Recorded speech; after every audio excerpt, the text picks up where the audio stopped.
Salut à tous, alors qu'est-ce que je suis excité de tester cette Hyundai Ioniq 5 puisque regardez ce look, on la croirait tout droit sorti d'un film de science-fiction. Alors évidemment c'est une concurrente de la Tesla Model 3, elle fait très technologique à l'extérieur, on va le voir aussi, est-ce qu'elle l'est vraiment à l'intérieur? En tout cas dans cette vidéo on va parler bien sûr écran, connectivité, charge électrique, consommation aussi, on va le voir, bref les amis, c'est parti.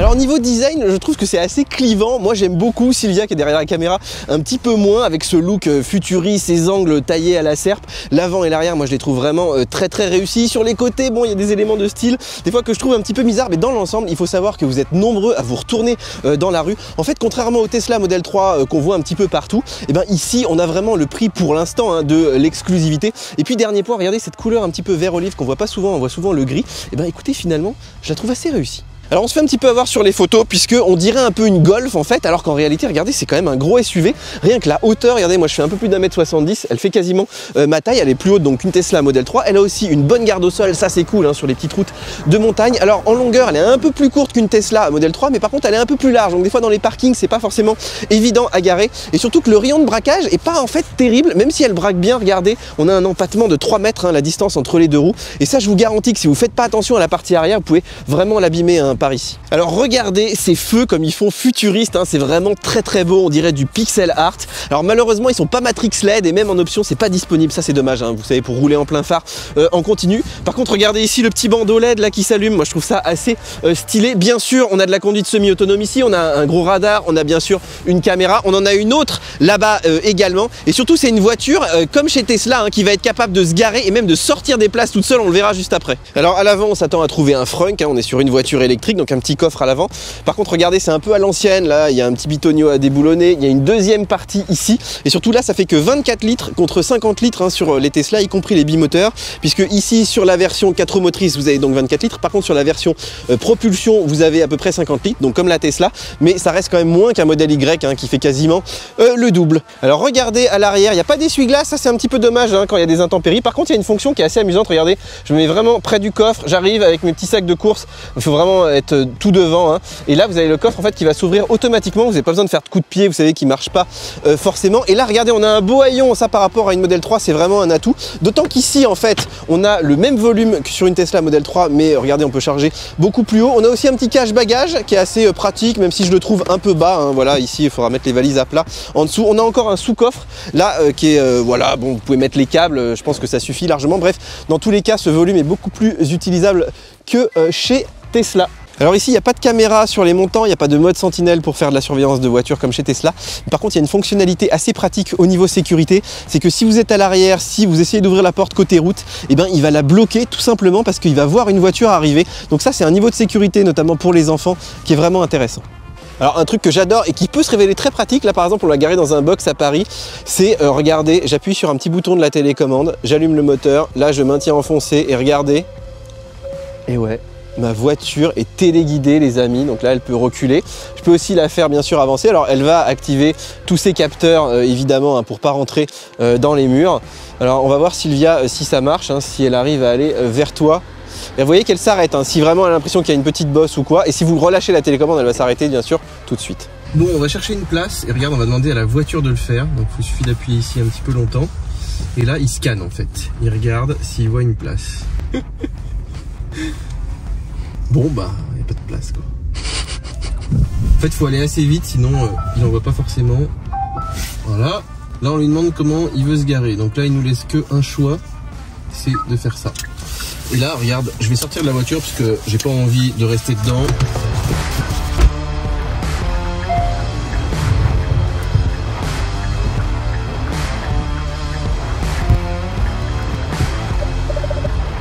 Elle a failli se prendre la barrière, moi je trouve ça beaucoup trop dangereux Sylvia.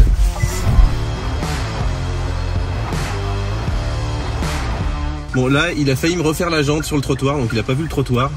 Donc faites attention, il faut bien garder la main là-dessus puisque dès que vous relâchez, la voiture s'arrête évidemment. Bon, je vais reprendre la main. Bon, ce parking automatique, je pense que je ferais mieux de le faire moi-même plutôt que de le confier à la voiture. C'est trop de stress et en plus ça prend un temps fou. Donc pour l'instant, ça m'a pas vraiment convaincu. Hein. Peut-être qu'il faut des pays où la signalétique est un petit peu mieux fichue. Alors la trappe de charge, elle est à l'arrière droit. C'est mieux que chez Tesla hein, qui est de l'autre côté puisque vous pouvez vous garer le long des routes dans le bon sens. Ça c'est pas mal, même si j'aurais préféré l'avoir à l'avant. Alors pour l'ouvrir, vous pouvez pas l'ouvrir en appuyant. Il faut avoir la clé. Regardez ici, je presse et c'est motorisé hein, comme chez Porsche, comme sur l'Audi e-tron. Ça c'est hyper pratique. Par contre, regardez, ils ont mis ce truc là, ce petit bitonio. Puis souvent vous oubliez de le remettre. Alors quand la trappe se ferme toute seule, bah, elle va pendre. C'est un petit peu bizarre. En plus, vous pouvez pas l'ouvrir juste en appuyant ici. Il faut vraiment utiliser la télécommande. Donc vous avez un bouton pour la fermer. Et puis dernier point qui est assez pratique ici, c'est ce petit indicateur de charge. Regardez encore en pixel art. Ça, je trouve ça vraiment stylé. Alors ici on est sur une voiture qui a été totalement pensée pour l'électrique avec une plateforme IGMP, donc avec les batteries vraiment dans le bas de caisse, qu'aurait pu utiliser Apple d'ailleurs pour son Apple Car. Il y avait des rumeurs à un moment donné. Alors ici on a deux packs de batteries, 58 et 73 kWh, ce qui offre, regardez, 384 et 480 km WLTP. Franchement c'est pas énorme hein, par rapport à Tesla avec des batteries équivalentes, d'autant qu'ici les consommations, on va le voir, sont assez élevées hein. On est entre 20 et 27 même des fois sur autoroute, on va le voir. Donc voilà, je dirais que pour une voiture qui est pensée pour l'électrique avec tout l'historique de Hyundai, c'est vrai que c'est la partie un petit peu décevante. Alors pourquoi je suis monté au-dessus de la voiture? Tout simplement parce qu'au lieu du toit panoramique classique, on a pris ici l'option toit solaire. Ça c'est assez inédit. Regardez ici, on a un panneau à peu près d'un gros mètre carré. Alors ici, on génère entre 250 et 300 watts. Donc si vous faites le calcul, déjà ce sera plutôt 200 watts. Donc sur une journée à peu près de 8 heures de soleil, vous allez faire en gros un gros kilowattheure. Donc c'est un petit peu plus de 1%. Donc voilà, une centaine de jours hein, pour charger la voiture en entier, à supposer qu'il y ait du soleil tous les jours. Donc vous imaginez, même en restant au milieu du désert, il faudra un petit moment avant de charger la batterie complètement. Mais voilà, c'est de l'énergie gratuite. Après tout, ça peut alimenter hein, les petits éléments ici électriques à l'intérieur. Donc voilà, ça peut être assez intéressant. On nous promet quand même jusqu'à 2000 km hein, sur l'année. Mais attends Sylvia, c'est quoi ça? Bah, je me fais un petit massage. Un petit massage comme ça pendant les tournages? Pour se détendre. Mais comment ça marche? Il est branché sur quoi? Bah, je l'ai branché sur la petite voiture. Ah oui, là-dessus, regarde, ça c'est ce qu'on appelle le V2L. Donc c'est un système de charge inversée. Donc là-dessus, vous pouvez mettre une petite prise électrique, les amis. Et là, vous pouvez charger jusqu'à 3,7 kW. Ce qui veut dire que vous pouvez brancher par exemple un aspirateur, j'en sais rien, un sèche-cheveux, tout ce que vous voulez, même une console de jeu. Et même, regardez, avec Driss, on a testé avec une voiture. Alors dans ta main gauche, tu as l'UMC Tesla, donc pour les brancher sur une prise normale. Là, on a le petit adaptateur. Donc, tu vas aller le brancher, regarde, sur la Ioniq. Allons-y. T'as la prise là. Hop, il y a un truc pas mal, regarde, c'est t'as le petit joint en caoutchouc. Ah ouais. Hop, ça y est. On enlève le capuchon. On enlève le capuchon. Tu branches. Et là, la voiture devient source d'énergie pour ta caisse. On a les diodes là qui clignotent. Donc il se passe quelque chose. On va vérifier dans la Tesla si ça charge bel et bien. Et oui, ça charge automatiquement. Bon, alors c'est pas super rapide, hein, mais écoute, ça dépanne. Donc ça charge, on voit qu'on est à 13 ampères ici, donc c'est l'UMC Tesla, et on peut monter à 16 ampères si on a un chargeur adapté, sachant que celui de Tesla est un petit peu plus lent que les chargeurs 16 ampères. Alors un mot sur la recharge, puisque ici Hyundai est membre de Ionity, donc avec des tarifs préférentiels, vous arrivez à descendre à peu près à 30 centimes du kilowattheure, enfin de la minute en France, donc ça c'est plutôt pas mal. Mais surtout je voulais vous parler de la technologie ici de 800 volts. Alors ça c'est assez inédit, on retrouve ça que chez Porsche et chez Audi, vraiment sur le haut de gamme, et ça permet en fait de charger la voiture très vite. Là ils vous promettent à 220 kW le 0 à 80 en à peine 18 minutes, donc on peut faire des petites sauts de plus comme ça sur les Ionity. Sauf qu'en pratique, regardez, j'ai pas vraiment réussi. En début de charge, j'avais plutôt 60-70 kW, ça montait à 200, mais j'ai rarement atteint les 220 et j'ai mis en général plutôt 35 minutes que 18 minutes à la charger complètement. Alors je pense que ça dépend hein, des bornes, des stations de charge, ça dépend peut-être aussi ici des optimisations de la voiture, peut-être de la température aussi extérieure, mais en tout cas en théorie c'est possible donc de devancer Tesla. Alors sur les petites bornes de village, par contre, vous chargez à 11 kW, ça veut dire que en gros vous allez mettre à peu près 8 heures à la charger hein, sur une borne publique, et puis sur une prise domestique, donc à la maison, 3,7 kW maximum. D'ailleurs je vous mettrai un petit lien vers mon chargeur qui permet vraiment de charger à 16 ampères, mais là voilà, c'est entre 20 et 30 heures en fonction de la batterie. Bon, ça peut suffire quand même pour les petits trajets quotidiens. Bon, là on vous offre un chargeur de 12 ampères, donc vous êtes autour de 2 kW, mais avec mon petit chargeur vous pouvez monter à 3,7 à condition d'avoir une prise hein, renforcée, voilà, qui accepte 16 ampères. Vous allez gagner quand même 30%, et là sur une nuit, sur une grosse batterie comme ça, c'est quand même pas négligeable. Alors regardez les amis, j'arrive vers la poignée et elle va s'ouvrir toute seule. Voilà, c'est des poignées rétractables automatiquement. Ça, j'aurais bien aimé avoir ça chez Tesla. En plus, c'est le cas sur les 4. Alors pour les fermer, regardez ici, il faut appuyer sur le petit bitonio là. C'est un peu dommage hein, quand vous vous éloignez. Par contre, elles vont pas se fermer toutes seules. Il n'y a pas non plus de car key, il n'y a pas de clé sur smartphone avec le Bluetooth qui ouvre et qui ferme la voiture automatiquement. Moi, je m'attendais à quelque chose de plus technologique. Alors vous pouvez quand même utiliser l'application pour l'ouvrir, la fermer, et ça marche même à distance. Mais c'est vrai que par rapport à Tesla, maintenant Polestar et tout, on s'attendait à quelque chose d'un petit peu plus moderne. Alors ici on a plusieurs motorisations, hein. Je vous mettrai les chiffres en détail, mais ça démarre à 170 chevaux pour les versions propulsion. Ici on a une version 4 roues motrices, un petit peu plus de 300 chevaux, et puis il y a une grosse version hein, encore en préparation chez Hyundai. Alors l'avantage ici c'est qu'on a un modèle 4x4, c'est la seule version d'ailleurs qui est 4 roues motrices. On a quand même une seconde de plus que Tesla pour le 0 à 100, mais je vous garantis, on va le voir juste après, ça pousse vraiment pas mal. Par contre les versions propulsion voilà, sont autour de 7 secondes, là c'est pas forcément dingue. Et puis des vitesses aussi max élevées, puisque ici on peut monter jusqu'à 185 km/h. C'est assez rare hein, en dehors de Tesla sur l'électrique, donc c'est quand même bon de le noter. Sylvia, 0 à 100, oh là là, ça pousse. Tout s'en va dans la voiture. Et franchement, c'est pas mal du tout. Le plus puissante, c'était la Volvo, mais c'était pas mal. La Volvo, on avait 400 chevaux, là 300. Écoute, franchement, ça envoie. On n'est pas du tout déçus. Hein. Attends, mais Sylvia, tu fais quoi? Bah, je vais au dodo. Ah oui, bon bah bonne nuit Sylvia. Magnifique. Alors regardez bien les amis, pour passer en position de charge, vas-y Sylvia.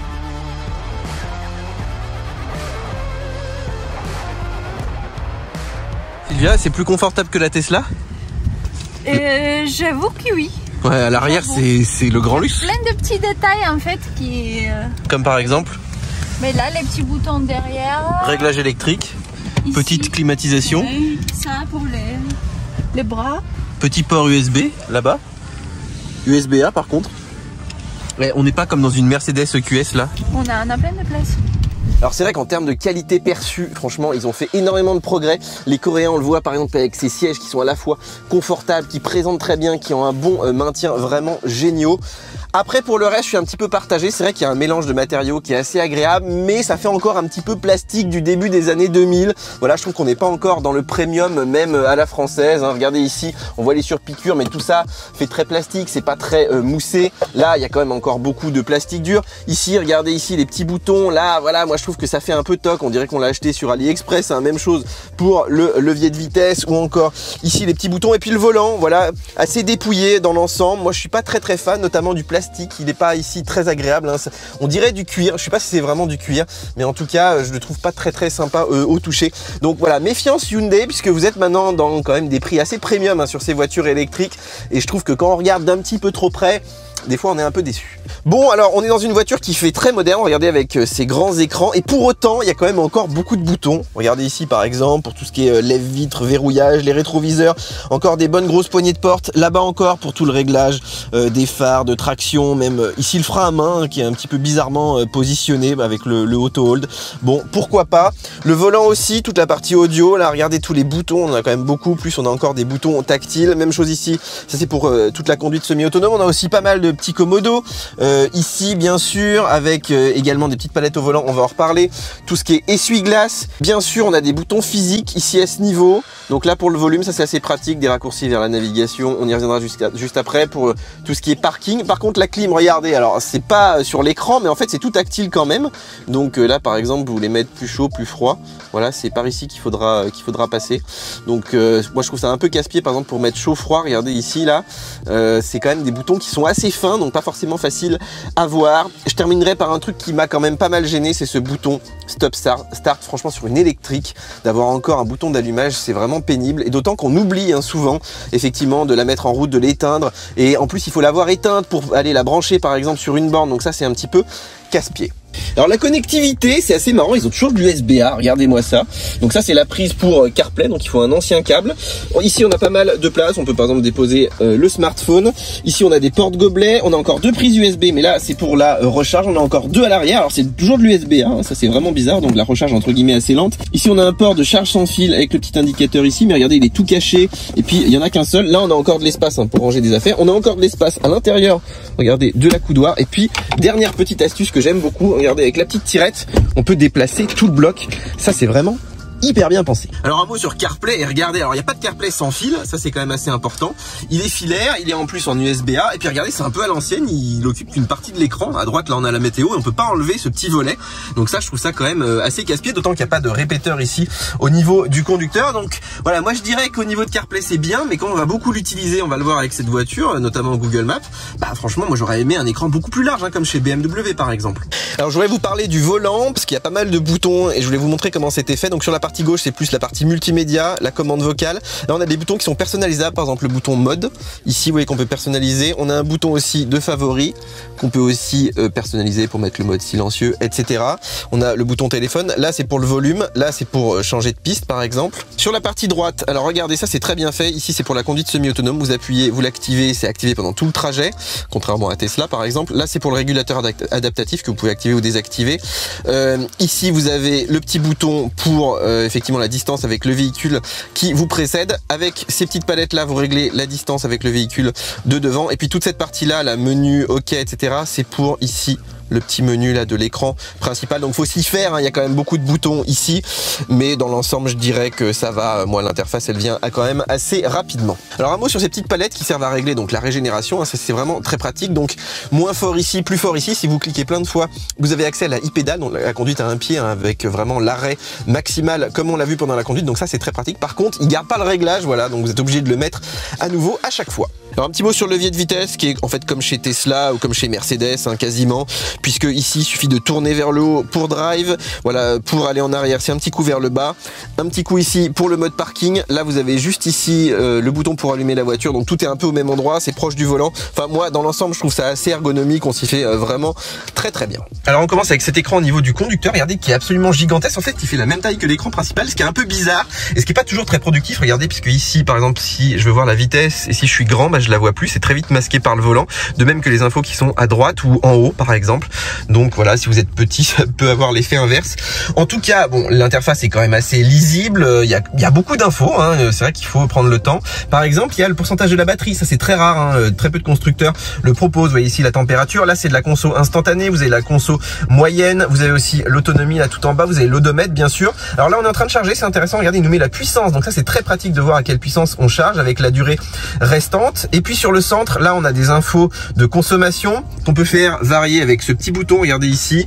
Donc là je peux mettre par exemple les infos cumulées que je peux remettre à 0, les infos après la recharge, ça c'est automatique. On peut aussi bien sûr les réinitialiser. À droite on a les infos de conduite, puis sur la partie haute vous voyez tout ce qui est vitesse, conduite semi-autonome, lecture des panneaux. Donc j'ai un écran assez complet, mais voilà, faut le temps de le prendre un petit peu en main, et je trouve qu'au niveau interface ils auraient pu regrouper, faire un écran un petit peu plus petit. Alors un mot quand même sur les commandes ici, puisque là par exemple on a le volume, et regardez le volume, on le retrouve ici sur le volant, donc c'est un petit peu bizarre de l'avoir mis là, ça aurait été plutôt utile pour le passager.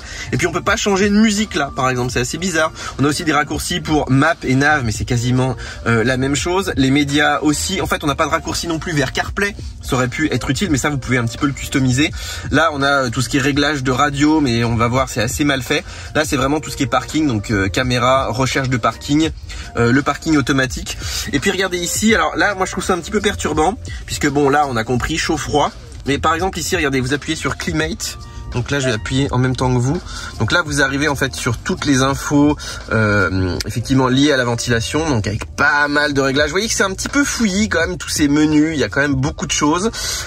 Ici si vous cliquez sur Warmer, là vous arrivez sur le réglage des sièges. En fait c'est le seul moyen de régler les sièges, donc je trouve ça un petit peu compliqué quand même, d'autant que là faut encore aller, vous voyez on est là et maintenant il faut qu'on aille toucher l'écran. Voilà, donc c'est un petit peu casse-pied. Le volant aussi est accessible par ce petit bouton. Après évidemment bon, vous avez différents réglages de clim, mais regardez ici on a l'impression qu'on va l'arrêter. En fait ça c'est plus ou moins, c'est-à-dire que c'est plus ou moins fort pour la clim. Bon évidemment on a là les réglages d'accès rapide pour le dégivrage, pour le recyclage, pour aussi la température du passager. Donc ça reste quand même, on va dire, facile à prendre en main, mais complexe quand même à l'usage, hein. Il faut un petit moment pour s'y habituer.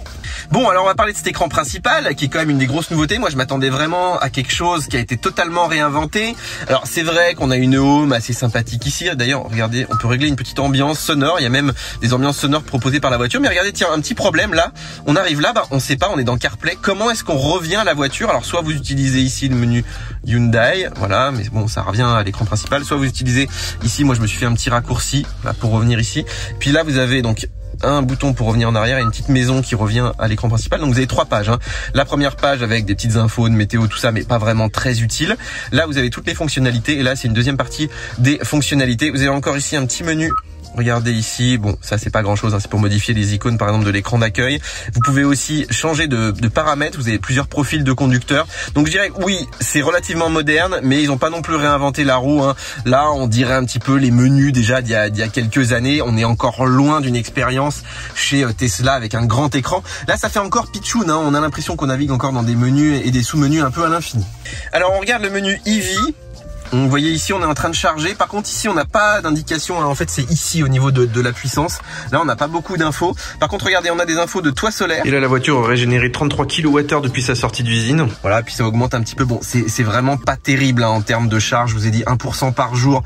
Franchement on a vu mieux quand même. Mais bon voilà, c'est intéressant d'avoir ça. Je sais pas si vraiment financièrement et tout vous y retrouvez à la fin. Mais on nous dit à peu près 2000 km par an. Bon pourquoi pas si vous vivez dans un endroit où il y a beaucoup de soleil. Vous voyez ici le pourcentage de la batterie. On a des heures de départ, ça c'est pour programmer la climatisation, donc on peut régler ça, hein, tous les jours à 8 heures par exemple, qui vous prépare la voiture. Vous avez la même chose pour la charge, vous pouvez programmer la charge, etc. Bon là c'est pas activé puis je suis en train de charger donc on peut pas le régler, mais bon voilà c'est assez pratique maintenant, c'est assez courant, hein, dans les véhicules électriques. On a aussi le V2L, donc là le seul réglage qui est disponible, donc ça permet de charger des appareils, hein, à l'extérieur de la voiture sur la prise de charge.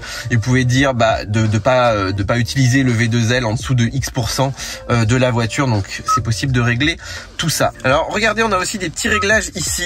Par exemple on peut régler des limites de charge en fonction du courant alternatif ou du courant continu. Bon moi j'ai laissé ici à 100%. En courant alternatif on peut aussi régler une puissance de charge, voilà, un peu réduite. Si par exemple vous avez une installation électrique un petit peu vieillotte, ça peut être par exemple utile. Le mode hiver, je suis un peu partagé. Ça réduit en fait l'autonomie du véhicule, mais ça permet d'optimiser les performances de charge et surtout de puissance de la batterie. Donc vous perdez moins en puissance, mais effectivement il va vous bouffer un petit peu en termes d'autonomie. Donc voilà, bon moi j'ai pas vu beaucoup de différence avec ce mode activé ou désactivé, mais en tout cas il faut savoir qu'il existe.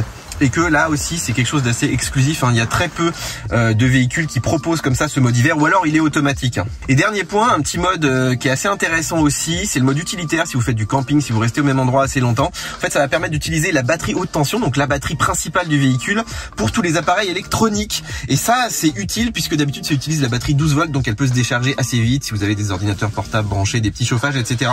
Donc là ça a été encore une fois pensé, hein, pour être utilisé un petit peu dans la nature, en dehors des sentiers battus, et pouvoir utiliser vraiment toute la puissance de la batterie pour alimenter tout ça.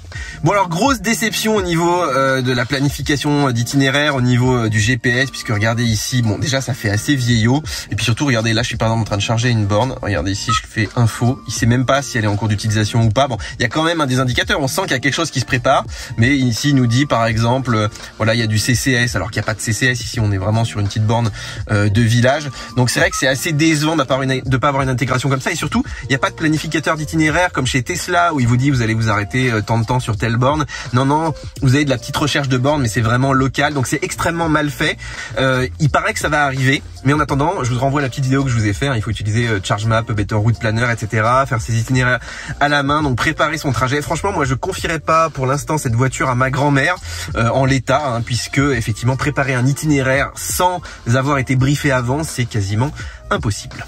Bon, c'est une voiture où il n'y a pas beaucoup d'applications un peu fun, hein. Il y a la météo, c'est vrai, mais c'est à peu près tout. Donc voilà, vous voyez ici le menu EV qu'on a vu, le menu de cartographie, bon, tout ce qui est clim, projection du téléphone, ça c'est CarPlay, ça c'est pour paramétrer les sièges. Donc vous pouvez enregistrer différents modes de paramètres de siège, hein, ça peut être utile. Dans les petites applications amusantes, il y a le mémo vocal, voilà, je sais pas pourquoi ils ont développé ça, mais regardez ici, vous êtes au volant, vous pensez à un truc, j'en sais rien, vous êtes écrivain, etc. Vous pouvez vous enregistrer un petit mémo et il va s'enregistrer ici, voilà, hop. Bon, vous avez aussi l'appli BlueLink, là c'est pour la connectivité de la voiture, mais il n'y a pas grand chose, hein, un calendrier, un petit peu la météo. Bon voilà, je vous passe tout ça, c'est pas incroyable du tout. Vous avez aussi le paramétrage de BlueLink, ça c'est pour paramétrer l'application, mais encore une fois, rien de vraiment incroyable. Vous avez aussi des notifications. Bon, moi j'en ai pas reçu beaucoup sur cette voiture, mais voilà, ça a le mérite d'exister. Et puis regardez le manuel. Bon, il faut télécharger en fait avec un QR code. Vous n'avez pas accès depuis la voiture au manuel. Ça, je trouve ça quand même un petit peu dommage. Alors vraiment, si vous prévoyez d'acheter cette voiture, n'hésitez pas à aller faire un tour dans ce menu des paramétrages du véhicule, parce qu'en fait, il y a plein de petites choses agaçantes où on ne sait pas qu'on peut le régler, alors qu'en fait, on peut régler énormément de choses.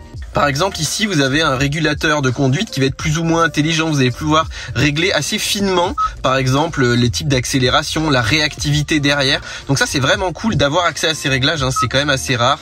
Voilà, tout ce qui est changement de fil, vous pouvez modifier aussi automatiquement la vitesse sur les autoroutes. Voilà, quand il lit les panneaux, moi je l'ai pas trouvé très fiable ce système de lecture de panneaux, mais ça peut être quand même assez utile hein, si vous voulez pas vous faire flasher. Vous avez une tolérance de la limitation de vitesse, ça c'est plutôt assez pratique. Vous voyez tout ce qui est angle mort, là c'est vraiment une voiture qui mise beaucoup sur la sécurité avec ces petits affichages là côté conducteur ou le système qui bloque la sortie des véhicules si jamais il y a une voiture qui arrive. Donc ça, tout ça est vraiment extrêmement pratique, mais encore une fois il faut vraiment bien le régler. Puis au niveau du stationnement, regardez, on a énormément d'informations qui sont réglables comme la distance à l'approche des événements, la vue panoramique.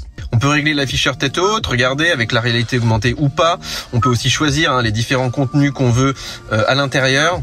Au niveau du tableau de bord, il n'y a pas beaucoup hein, de modes. Hein. On a vu les différents thèmes, mais c'est tout. Et après, vous pouvez afficher certains types de contenus, voilà, les vues d'angle mort et tout. Mais ça, bon, c'est pas vraiment de la personnalisation.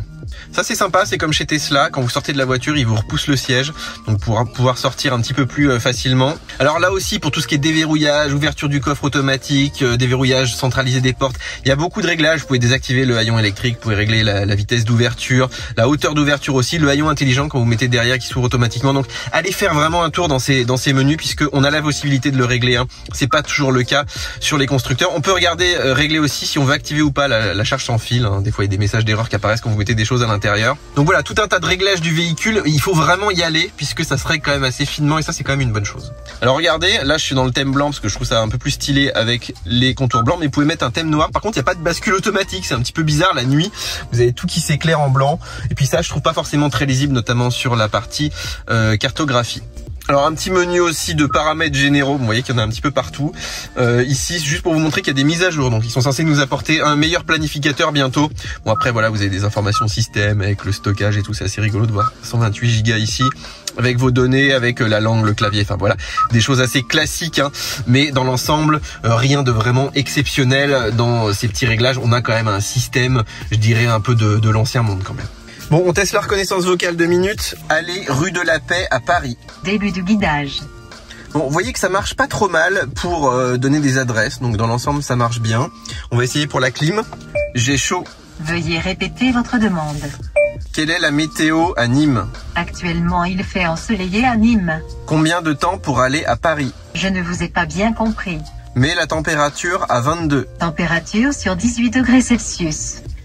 Bon, vous l'avez compris, c'est un peu de la commande vocale d'il y a 10 ans. Hein. Bon, déjà, la planification d'itinéraire, j'utilise pas le système intégré, donc ça sert à rien. Après, il y a un peu la température au volant, ça peut être pratique. La météo, éventuellement, mais elle répond pas quand même à beaucoup de commandes par rapport à Google et Alexa. Donc, il serait vraiment que ces systèmes se modernisent en termes de commandes vocales, parce que là, c'est quand même assez poussif. Alors, l'afficheur tête haute, moi, je l'adore. Il est très bien fait. Je trouve qu'il se substitue très bien, en fait, à cet énorme écran qui est masqué par le volant. D'autant qu'il y a toutes les infos utiles. Il est très lisible, très large. Hein, vous voyez, le régulateur adaptatif, la limite de vitesse, la vitesse, même la navigation. C'est dommage qu'il n'y ait pas CarPlay à l'intérieur, mais bon, ça, tant pis, il faudra regarder sur l'écran du côté. Et en fait, finalement, pour tout ce qui est odomètre, consommation, voilà, pourcentage de la batterie, là, vous allez regarder sur l'écran principal. Donc, vous avez moins besoin de regarder vers le bas. Vous pouvez vraiment vous concentrer sur la conduite.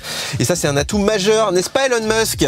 Alors, on a quand même un tout petit peu de réalité augmentée. Regardez ici le petit point qui suit le véhicule qui vous précède. Ça, c'est plutôt pas mal, même si c'est pas aussi bien fait que chez Volkswagen. Bon, on est parti. Alors, malheureusement, c'est une voiture, il faut quand même appuyer encore sur le petit bouton ici pour l'allumer. Et puis après, bon, heureusement, il n'y a pas besoin de repasser par le point mort comme chez Volvo. Vous voyez cette petite caméra bien pratique pour sortir ici des places très exiguës à Paris.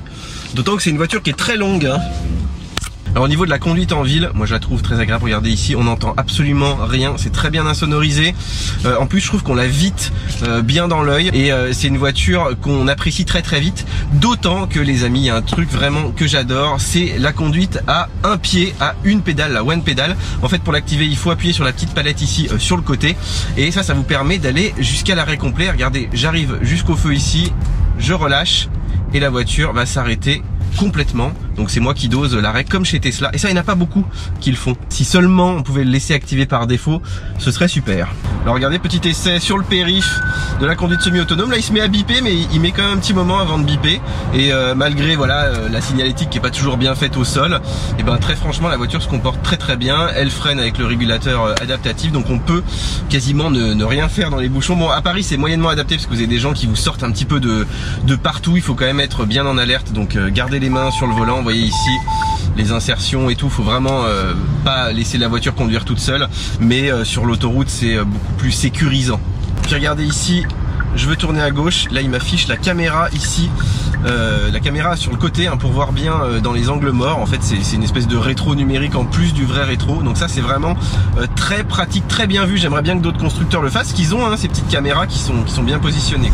Alors sur les routes enneigées comme ici à Chamonix, bah franchement la version 4 roues motrices c'est du bonheur. Là on l'a mis dans des situations un petit peu compliquées, des montées de garage, des pentes très enneigées, vraiment aucun problème. Évidemment elle a été équipée hein, de 4 pneus neige. Sinon vous avez des versions propulsion, donc voilà, à la montagne je trouve que c'est quand même moins adapté, même si sur l'électrique voilà, la répartition des masses est plutôt pas mal. Mais en tout cas oui, une voiture qui tient extrêmement bien sur la neige.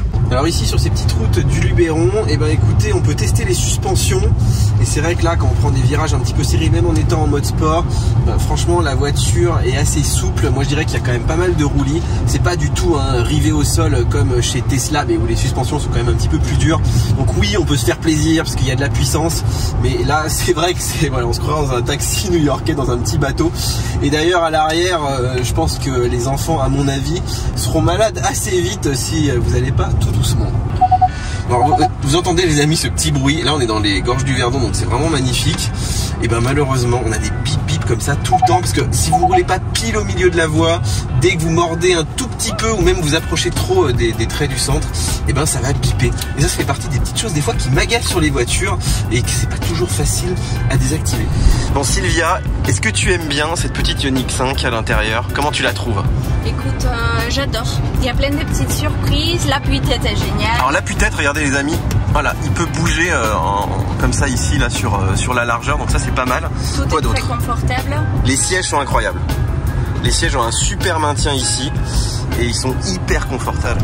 Et regardez ici là, voilà, on a plein de place ici, donc si on veut passer par exemple c'est possible. Et on peut régler la coudoir comme ça. Et on peut mettre, regardez, 2 bouteilles d'eau, ça c'est vraiment pas mal. Alors regardez là-haut, on a énormément de lumière.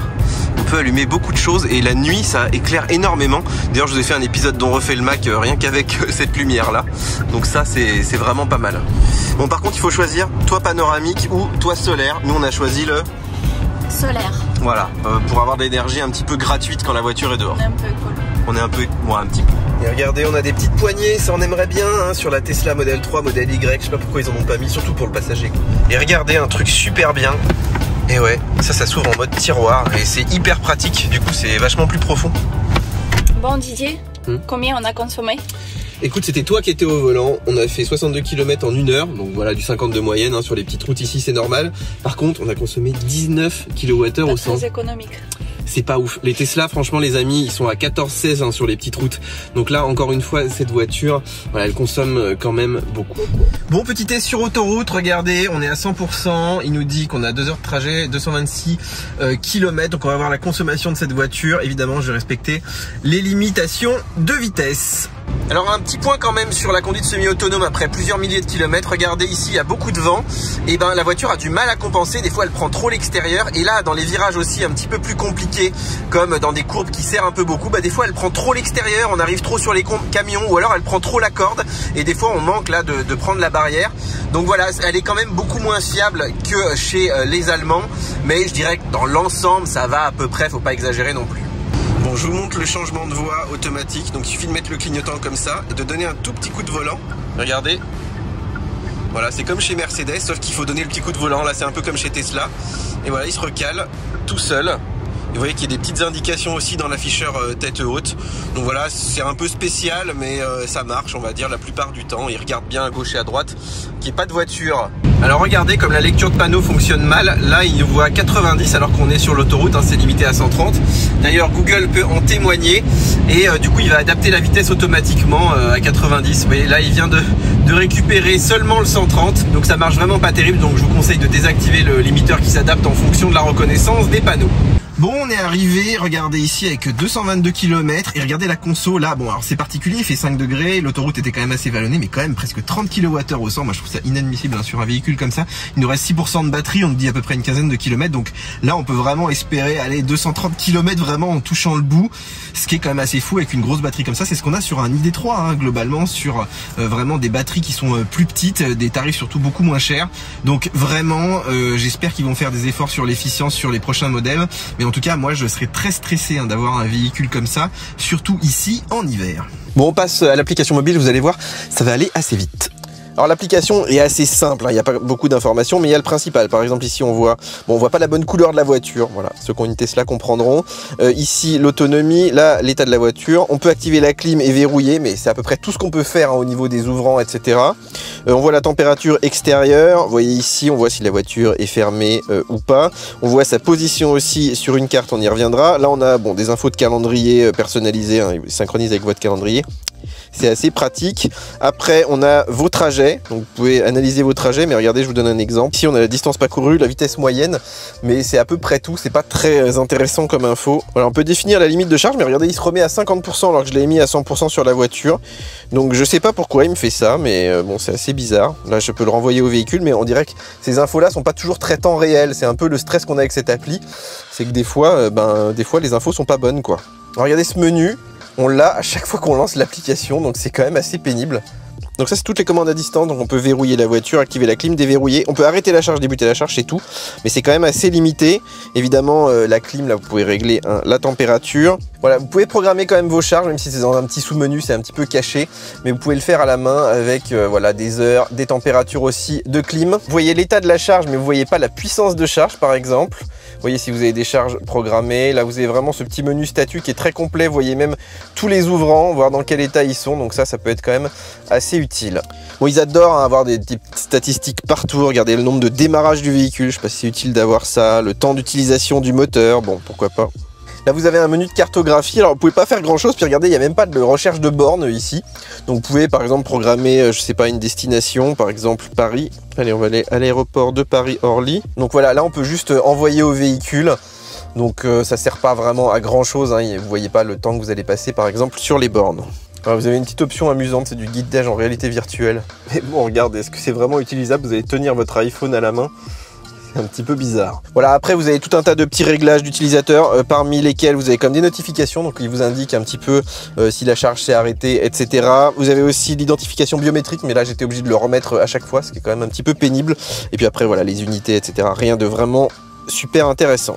Alors après plus de 3000 km avec cette Hyundai Ioniq 5, est-ce que ça vaut le coup les amis d'acheter cette voiture, surtout par rapport à Tesla? Bah moi je dirais oui, pour le design, pour l'habitabilité, pour des petites choses comme CarPlay, comme la charge inversée, le toit solaire, le réseau de concessionnaires aussi, hein, c'est un atout majeur pour cette voiture. Je suis un petit peu plus partagé sur le plan électrique, vous l'avez vu, sur la consommation, l'autonomie, hein, Hyundai nous avait habitués à beaucoup mieux. Et puis je trouve qu'il y a un vrai manque de réflexion sur la partie technologique, il y a des petites incohérences, il y a aussi pas de planificateur encore, il y a des interfaces qui sont un petit peu fouillis, mais je dirais que pour le tarif en fait on n'est pas très loin de Tesla, c'est à dire que c'est pas une voiture qui est spécialement compétitive, donc voilà, il faut vraiment flasher pour certains éléments pour s'orienter sur ce modèle. D'ailleurs dites-moi dans les commentaires si vous préférez cette Ioniq 5 maintenant que vous avez vu notre test par rapport par exemple à la Model 3. Voilà les amis pour ce test complet de la Ioniq 5, j'espère qu'il vous a plu. En tout cas si vous avez des questions n'hésitez pas à les poser dans les commentaires. Je vous rappelle aussi qu'on a un abonnement VIP, ça c'est pour soutenir la chaîne, ça coûte vraiment pas très cher et je vous encourage à le faire si vous aimez ce qu'on fait, hein, toute notre indépendance et aussi ces belles images comme ça qu'on tourne dans des endroits fabuleux comme ici